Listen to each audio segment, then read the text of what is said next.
and not comment on the public hearing part. Public hearing, that's strictly for the next item.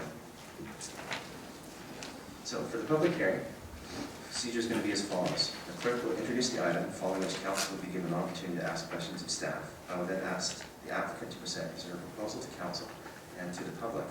Following the applicant's presentation, I will call a total of 3 times for those persons wishing to be heard either in favor or in opposition to the application. If you wish to speak on an item being considered, please come up to the microphone, state your name and address, and then give your comments. Once the call for public input has been given 3 times consecutively, no further representation from the public can be considered. Under the public hearing rules, there is no time limit for speaking. If you can limit your comments to 5 minutes, that would be appreciated. After all persons wishing to address council have been heard, I will ask the applicant to respond to any questions, new information, or factual matters raised by the speakers. Once the applicant has been provided an opportunity to respond, I will then close the public hearing and ask council to debate the matter. So with that, I'd like to ask the clerk to introduce the item, please.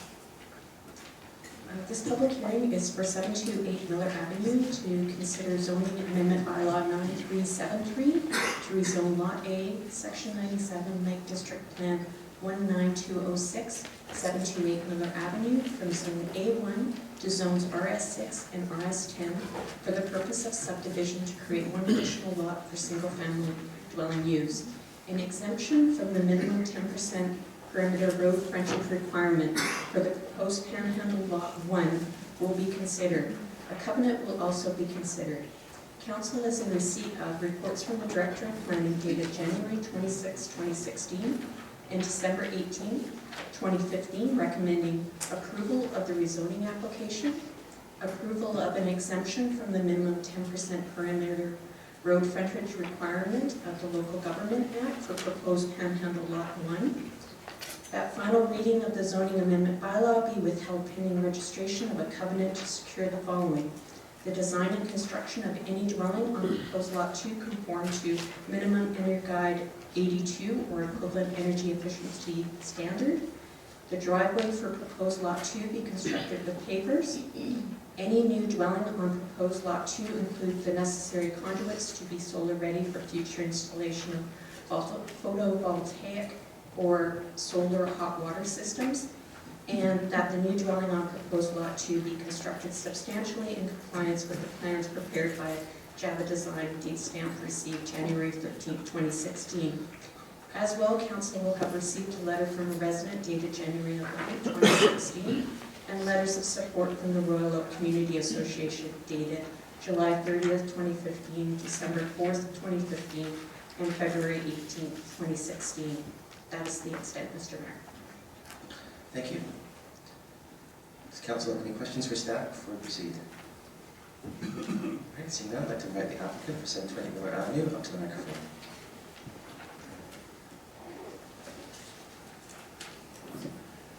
Thank you. Good evening, Mr. Mayor, Saanich Council members, ladies and gentlemen. My name is Cam Pringle. I'm the owner of Cadillac Developments and the property at 728 Miller Avenue. Thanks for listening to me this evening. I'm just going to make a brief presentation about what we're proposing to build on this site. What you see in front of you actually is the home we're presenting to staff that we are prepared to covenant will be built on this property.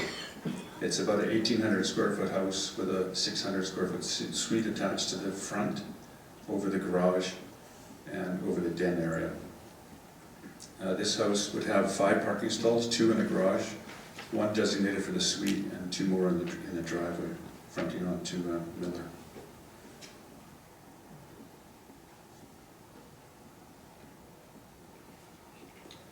This is the subject property. As you can see, the property to the west was done several years ago in the same fashion.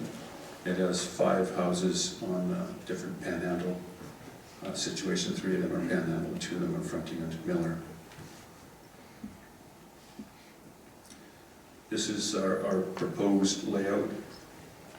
The back lot would be rezoned RS10. The front lot would be rezoned to RS6. The back house, existing home, would stay, and it's going to be upgraded. There's already been a couple of new windows put in. There's some cosmetic upgrades that have already happened. The plan would be to have natural gas come down the street and service both these properties. And natural gas would be used for these properties for fireplaces, stoves, probably dryers, and anything else that we can use for natural gas in these homes. This is just a picture of the house in the front, the layout of it. There's no variances required for the RS6 zoning, and as you can see on the right-hand side, we're putting extra parking in for the suite, and that's in fact where the suite door goes in as well, which is on the right-hand side. This is just a layout of the home. It's a main level with bedrooms up. The main level has a den, living room, dining, kitchen, laundry room, powder room, stairs up to the upper floor, where it consists of 3 bedrooms, 2 more bathrooms, and then you can see in the front is a 1-bedroom suite that we would anticipate being rented out to a young student that comes to college in Sherbrooke.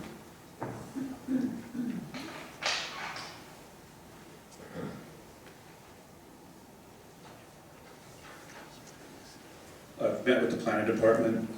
I've agreed with everything that's come to us for Energat 82. We've agreed to use brick pavers. We've agreed to the solar heat elements that if it's ever required in the future. We've agreed to put a covenant on the property for everything, including the design of this house. So what we're presenting you this evening is what Sanders can expect to get at the end of the day. I'm open to any questions you have. I'd be happy to answer them. Thanks very much. Any questions from council? Councilor Plant, go ahead. Thank you, Mr. Mayor. Thank you for coming tonight. I'm just curious, going forward with the inclusion for potential for photovoltaic solar, how much more work would it be to also put in the extra wiring for a potential electric vehicle charge inside the garage?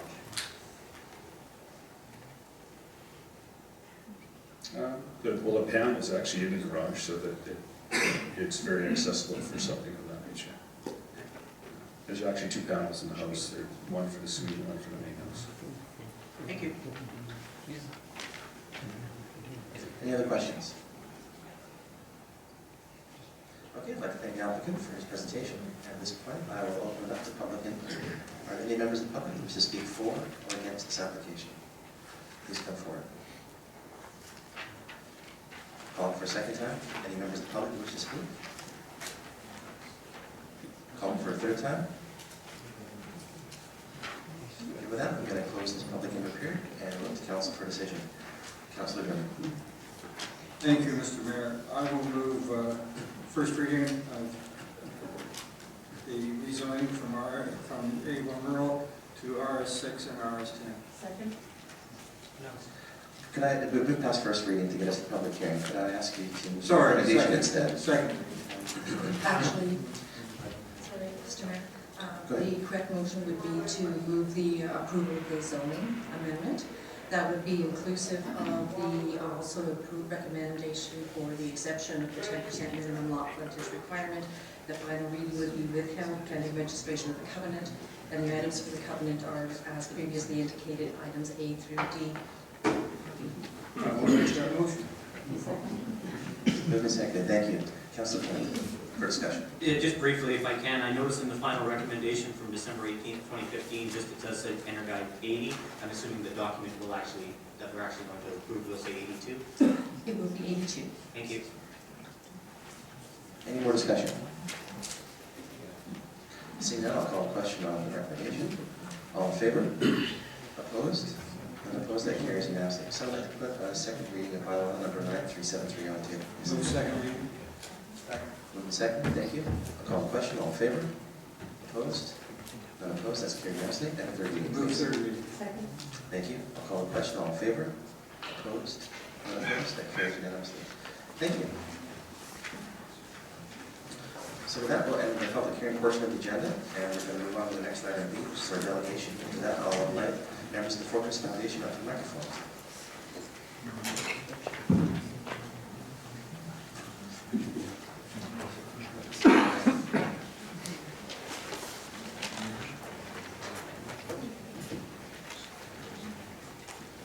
Hey, I'm Joel from the Fortress Foundation. Thank you for giving me the opportunity to chat with you guys here today.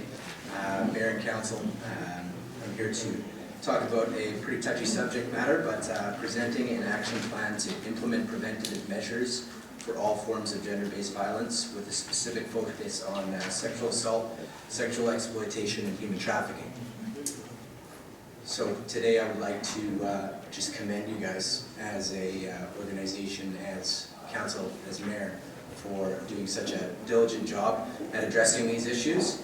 I would like to commend you for the work that you have put forward at UBCM, the resolutions on human trafficking and rape culture, B53 and B80. What you guys are doing is incredible as staff. But what I would like to recommend is that we do more.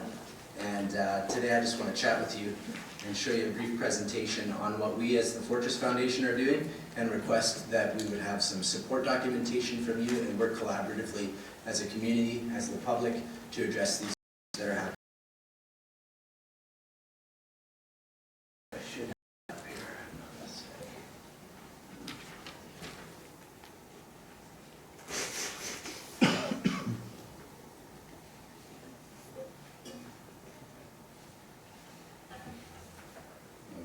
Restore some stuff. I had it open earlier. Hey, you do that. Good.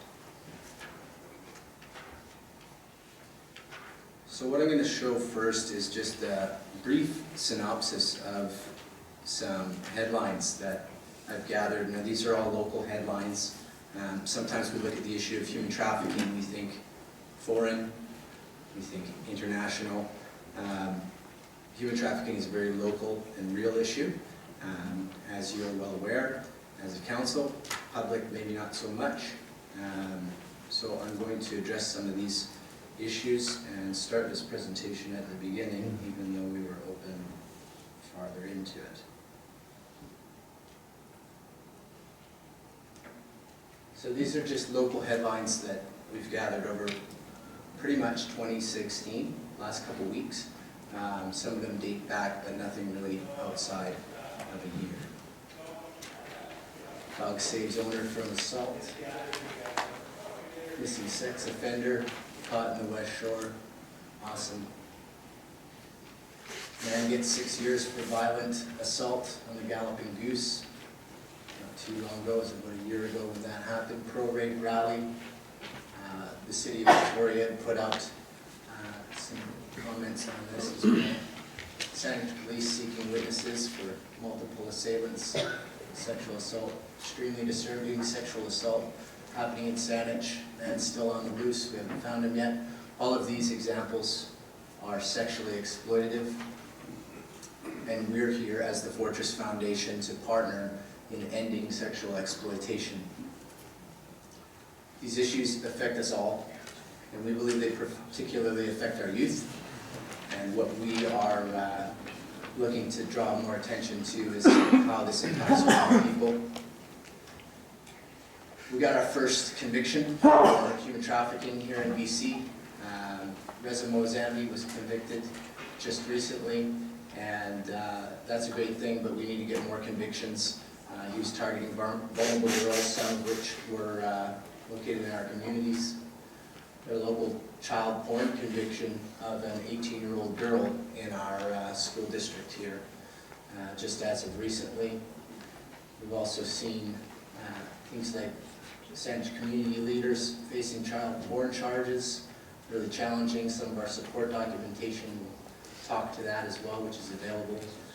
The Oak Bay Boys team season canceled for sending around inappropriate, highly inappropriate pictures on social media. There's a common thread in all of this content that we believe that we found, and it's a perspective of patriarchy and inequality. We need to address gender-based violence from an issue of demand and where this perspective is coming from. So I'm here before you today to talk about how we as the Fortress Foundation feel we should address this issue from that perspective. We know how serious it can get from some of the more high-profile cases and how it affects our youth. It can It'd be as serious as death or suicide. Cases like Amanda Todd, or one that's even closer to home. It's that of Miss Kimberly Proctor. These cases are very serious, and they affect our young people in a serious way. So I just want to bring to the attention how real and relevant this issue is here locally, and how it affects our young people at a local level.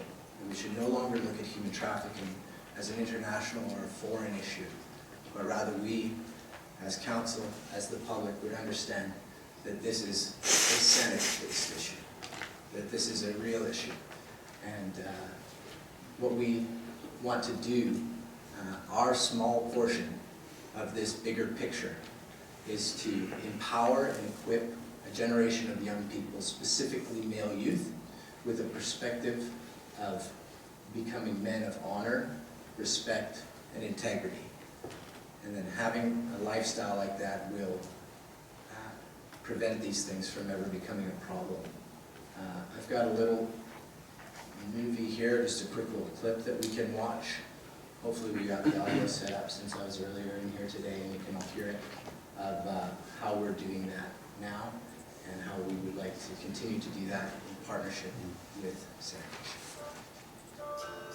No, we don't got all the volume. This anti-bullying public service announcement, and this one, were written Can we put the mic on it?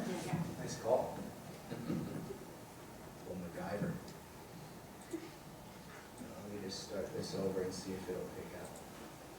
Drag your volume. public service announcement. Okay, now This anti-bullying public service announcement, and this one, You're such an idiot. were written, shot, and edited by Peter Wilson, who was 12 at the time. 3 years ago today, I lost my big brother and my best friend, Bully. He believed every single word they said. He is acting here. Wilson didn't lose a brother to suicide, but both these PSAs won top awards at the Youth United Anti-Bullying Film Festival. So I have a big passion for film. I've been doing it for a couple years now. Since he was 9, in fact. It actually started with me filming skateboarding with my friends. My dad wasn't home to edit one of my videos. I learned it myself, just kind of started picking away at it, and then it developed from there, and I haven't stopped doing it since. He's amazing. He's absolutely phenomenal at everything he does.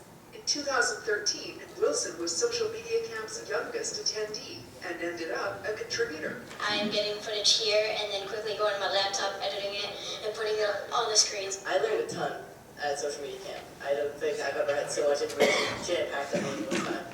And he impressed a lot of people. he was just the snazziest little kid, and his skill in the arena of film is really refined. He's got a great eye for this type of thing, and I recognized that, so I said, hey man, let's go do a promotional video. Now, these two creative minds are working together to create a 12-episode mini-series about stopping the sexual exploitation of youth. We believe that an ounce of prevention is better than a pound of cure, and if we can reach this young male target market demographic and empower them to respect and honor and love women, then they will not have a predatory mindset, and we're looking at preventing this thing from ever becoming a problem in the first place. They've called the project SHIFT. We have a business model that's going to go into high schools across North America and tour in classrooms. Learn more about SHIFT at the links tab on our website.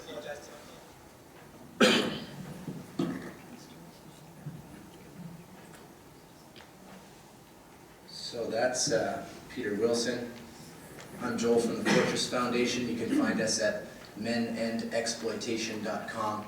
Our programs are Freedom Through Film, Mentoring in Media, Justice in Action, and we intend to grow those programs in collaboration and partnership. So we're here today to request letters of support, just to make you aware of what we're up to as an organization, and commend you for the work that you're doing in ending sexual exploitation, human trafficking, and gender-based violence. Thank you so much.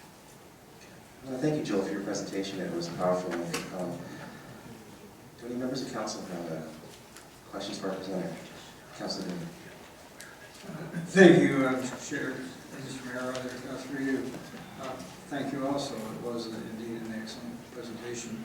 You asked for letters of support. Would those be letters that were directed to any particular organizations or levels of government or whatever, or just general letters? I think at this point in time, a general letter would be great, and if we need more specific ones, we would come and request those at that time. Thank you. Councillor Haynes. I'd just like to thank Joe for coming today. This is a Saanich-based organisation, and I think it's tremendous that he's come forward with this initiative, and only good work can come out of this. Thank you very much, Joe. Thank you. You're just looking for a letter of support from council to the organization? Yeah, at this point in time, I think that would be fantastic. I think I'm going to look to council for that while we're here. So move the recommendation for letter of support for Fortress Foundation. Any discussion? Seeing none, I'll call the question. All in favor? Opposed? None opposed. That carries unanimously. Thank you. Thank you again.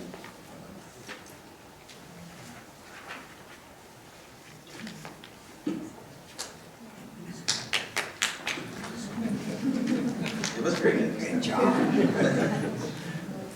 Okay. Let's move on to the next item on the agenda, which is going to be adoption of minutes. Madam Clerk, would you please introduce that item for us?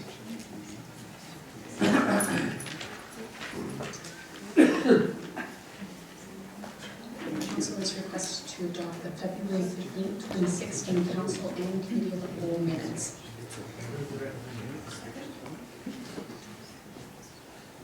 Move someone move adoption? Yeah, no. There's no recommendation in adoption of the minutes. Thank you. Seconded? Seconded by Councillor Sanders. Thank you. I'll call the question. All in favor? Opposed? Unopposed? That's carried unanimously. Thank you. All right, so we're now going to move on to the public input part of the council meeting.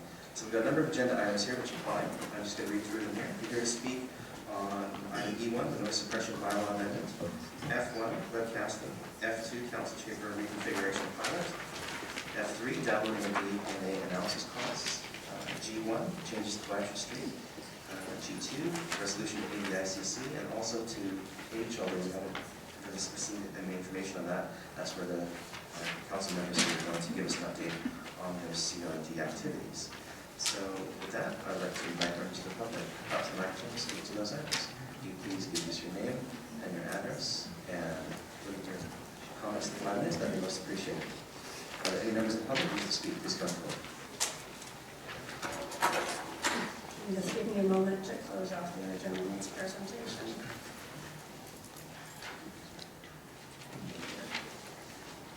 I'm not sure which of my multiple pairs of reading glasses I would need, so just give me a moment. There we go. Okay, just going to ask the clerk to skip to when they're ready. Thank you. What is this? Try the escape button. Yeah, escape button.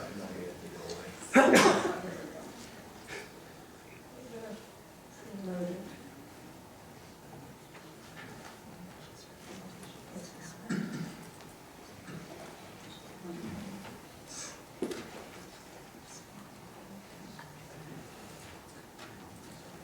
Thank you very much. Thank you. Before I begin, and don't start my timer yet. I have a question for council I have to ask. The timer starts now. Go ahead. Okay, do I get to ask my question, or do I have to keep going?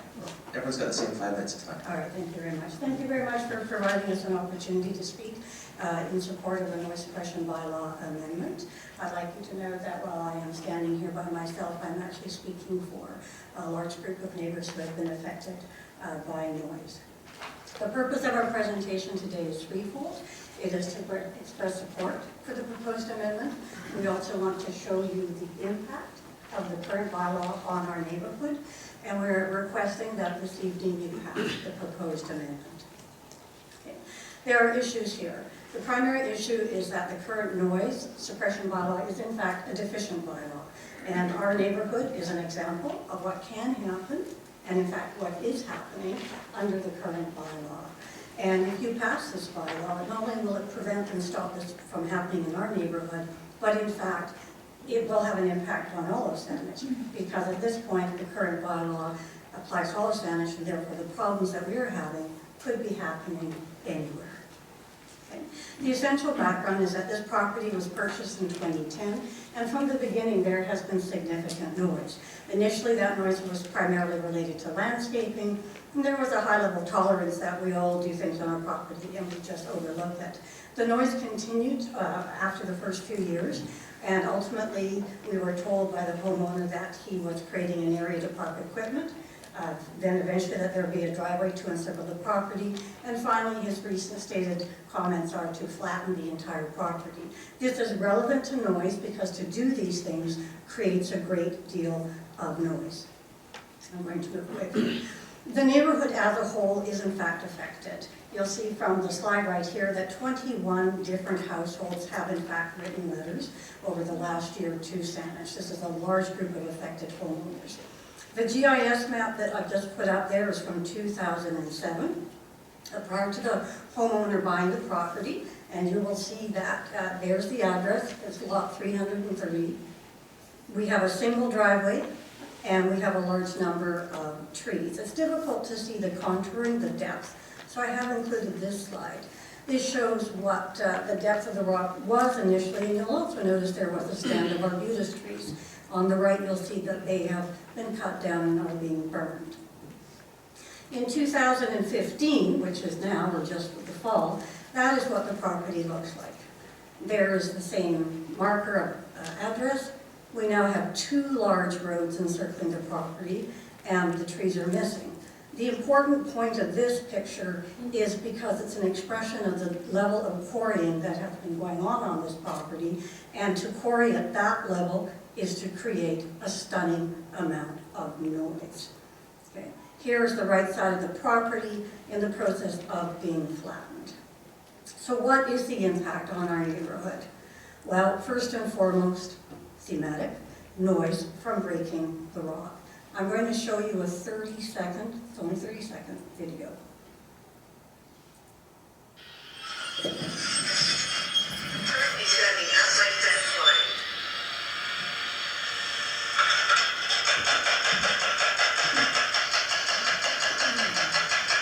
This is what I have to live with, standing on my deck, hour after hour after hour of the day. Does it matter if it's a half an hour or an hour? We have to go inside. Our entire house is right now shaking. Thank you for listening to that.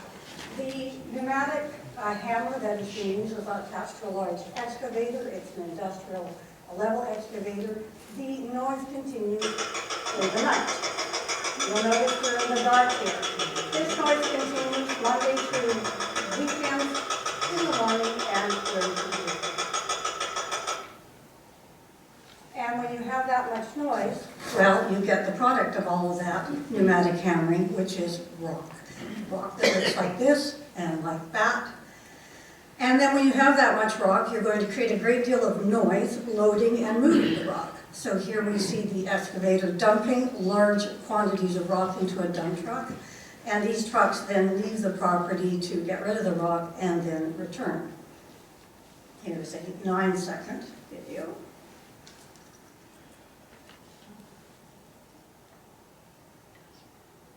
There's just the truck having dumped, now it is returning again. There you go. So how are we, and I'd ask permission to be allowed to complete this slide. How are we affected? Well, the effect on our neighborhood is actually very significant. It has interfered profoundly with the quality and enjoyment of our neighborhood. It's difficult for us to use our deck. Outdoor activities are curtailed when we have visitors or friends over. We need to come in the house. People who would normally be gardening in rural residential Saanich are diminishing the amount of time they spend in their gardens. The hammering vibrations of the atmospheric noise, it travels through walls. Windows shake. Okay? It also, some people are getting headaches. Many people are experiencing emotional distress because it's relentless. It can go on for 6 hours a day, 5 days in a week, sometimes nonstop. We keep our windows closed to reduce the impact of the noise. Myself and my husband, we operate our business out of our home. It makes it very difficult to focus and concentrate when this noise is going all day. Psychologically, this is very difficult for us. and most important, well, not most importantly, but has a huge impact on the riding stable, which is on the next property. I've used my 5 minutes, but we have strategically done a 9-minute presentation, so the next person is just going to stand up and continue. Can I ask you your name and address for the record again? Oh, I'm sorry, I didn't start with that. My name is Margot Tubman, T-U-B as in boy, M-A-N, like the man in a tub, and I live at 355 Hector Road. Sorry about that, Mayor. Well, I haven't spoken at council before, so I forgot them. Thank you. Before we continue, I noticed Councilor Durban had his hand up. I'll entertain that at this time. Thank you, Mr. Mayor, through you. Has the individual doing all this work explained why he wants to level a lot? Over the years, the explanations have been varied from leveling to park equipment, leveling to create a wide driveway so that equipment could be moved on the property and parked. And also, over the last year, and I personally, so these are things I have been told by him, was his stated intention to flatten the entire property to create a vineyard. Thank you.